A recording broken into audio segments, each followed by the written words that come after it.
Տեղումն առատ, մայիսը շարունակվում է, ներկայացնում ենք ինչ եղանակ է սպասվում Հայաստանում մայիսի 19-ից 23-ն ընկած ժամանակահատվածում։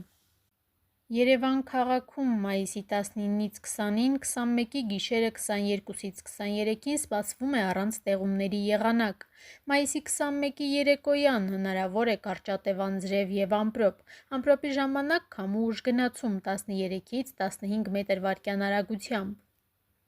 Հանրապետության տարածքում մայիսի 19-ից 21-ին կեսօրից հետո առանձին շրջաններում սպասվում է կարճատև անձրև և ամպրոպ։